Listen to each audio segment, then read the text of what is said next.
Good morning, everybody. At least it's morning when I'm filming this. It might be night when I upload it, and who knows what time it'll be when you watch it. So just hello, everybody. I am presenting my micro teaching lesson plan. And for a little bit of context, this is intended for like the second to third grade. My standard is third grade, but I could see how this would work really well in lower grade classes as well. So I'm kind of have the second, third grade age range in mind. And yeah, so hopefully that helps. All right, we're going to get into it. So here goes nothing. All right. Good morning, boys and girls. Thank you for giving me all of your attention today. We're going to go ahead and get started with our reading time of the day. Now, before we start reading today's book, which is, I'll just give you a little preview, kids. It's called The Rough Patch, and it is written and illustrated by Brian Lies. But before we get into that book, I just wanted to help you understand a little bit what we're going to be doing today. So as you know, we always start with our I can of the day, and today's I can is going to be, I can explain the lesson or message that the author wants me to learn. So Brian Lies, the author for today, has a message for us, and it is our job as literature detectives to decide what we think Brian Lies is trying to tell us. So we are going to just put on our literature detective hats, and we are going to get started. So if you know all of the books that we read, the author has some sort of message for us, and it's our job to figure out what that is.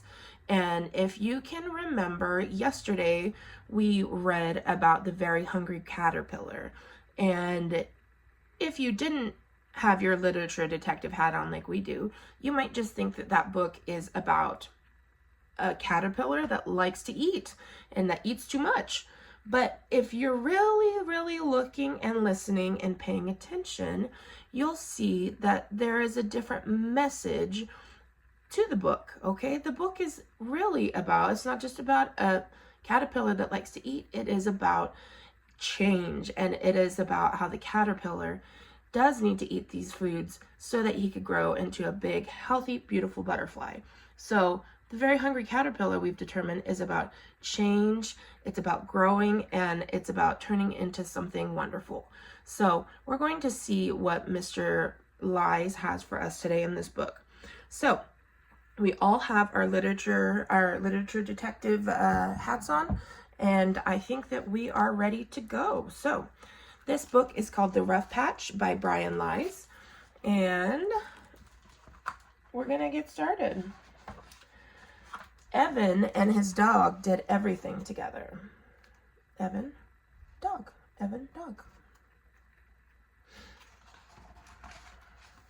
They played games and enjoyed sweet treats. They shared music and adventure. They were together all through the day and through all the seasons. But what they loved the most was working in Evan's magnificent garden. Now, can anyone tell me what magnificent means? What do you think it means? Yeah, it means wonderful, okay? Wonderful garden. Good job, guys. There, everything they planted grew as big and as beautiful as the sky above them. But one day, the unthinkable happened.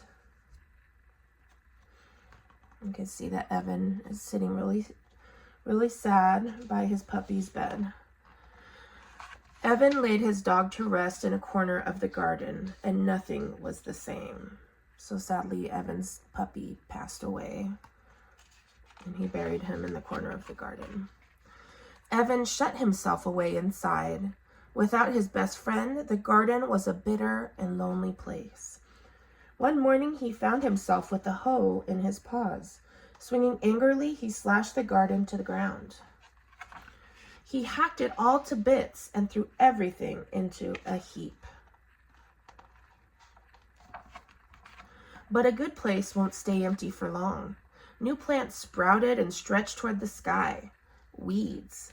Itchy ones, spiky ones, and prickly ones. Foul-smelling ones. These weeds suited Evan just fine, so he took care of them. If Evan's garden couldn't be a happy place, then it was going to be the saddest and most desolate spot he could make it. Does anyone have a guess of what desolate means? Okay. Desolate means sad, alone. It's a lonely place. Okay. And soon it was. And soon it was that desolate place. That's what he's saying. Poor Evan. When Evan found a pumpkin vine sneaking in under the fence, he raised his hoe to chop it. But then he considered its prickly stems, fuzzy leaves, and spidery, twisty tendrils. Those are the little tendrils.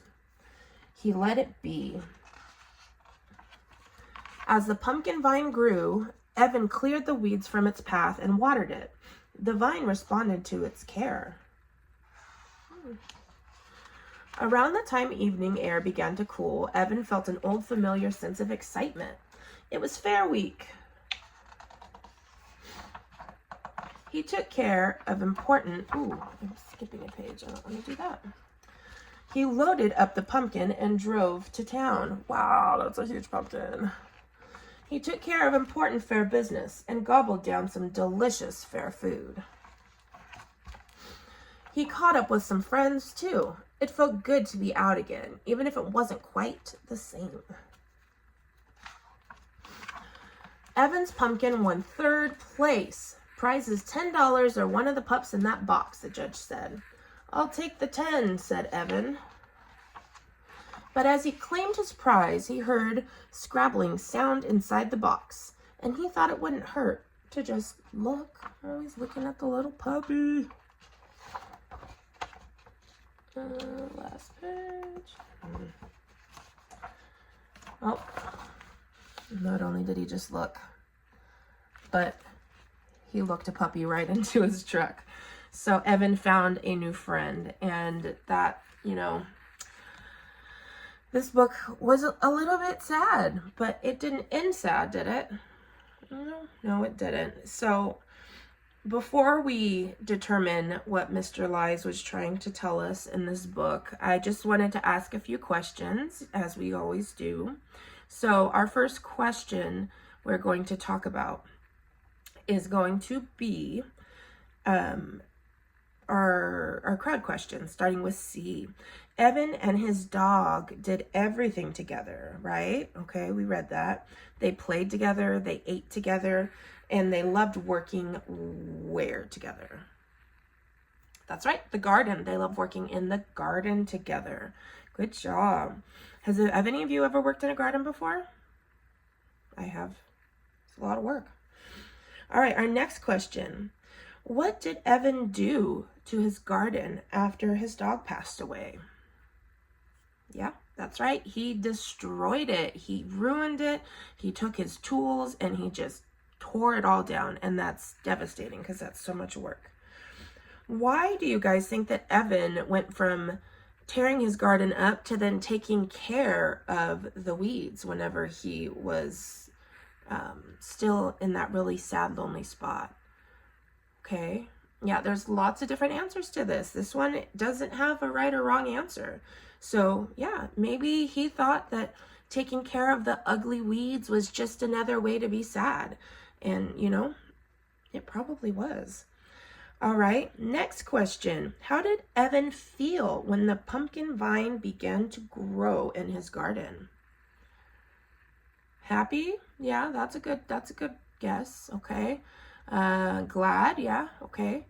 All right. More specifically, I'm going to just go ahead and throw out, I think that Evan felt hopeful and happy for what was to come. Like there was a reason again. Evan had a reason to take care of something. All right. Now, to end our question time, I just wanted to ask you if there's ever a time that you felt sad like Evan did. All right, I would give students time to open up a little bit here. That's why that question's last. All right, kids, thank you so much for sharing all that you did. And that's why I really enjoy reading with you guys, because it gets that conversation going. So now that we have finished reading the book, we are going to go ahead and wrap things up. But I wanted to get our final our final answer for what do you think the author, Brian Lies, was trying to tell us whenever he was writing this book. Okay? All right, yeah, I really think that Brian Lies was trying to explain to us that even though things might go wrong in our life, there's always something more that can bring happiness. If, let's say, a family member passes away, we are sad, and it's okay to be sad. But it is also okay to find happiness in something else. Okay? That's just all a part of life, boys and girls. So you always know that you could come and you could talk if you're feeling a certain way, and we will help work through it. So thank you so much for this conversation, guys. You're great literature detectives. All right, now that we are all done, we're going to go ahead and do our closing activity, and that is going to be our literature journal. You guys know what that is. You know what to do. You're going to write some thoughts about the book, all right? And then I would also like you to draw a little picture to go along with what you've written. So it can either be connecting the story to something that happened in your life and maybe draw a picture of it, or if you don't want to do that and you just want to write about the book, you could write about a few key points of the book and make sure you do your drawing as well. So I'd also like to remind you that we have our vocabulary questions that we are working on. They're right over here on the board. So we're going to be sure to include some of those vocabulary questions in your story. And just real quick, I'll go over the vocabulary words again if you've forgotten. They are wilted, vine, weeds, patch, sprouted, healthy, lonely, hopeful, hopeless, and fair. All right. Thank you, boys and girls, and I cannot wait to read your journal entries. Bye. All right, that was it. I went over a little bit. I apologize. Did the best I could, though. Have a good day, my classmates, and I will see you all in your own videos. Good luck. Bye-bye.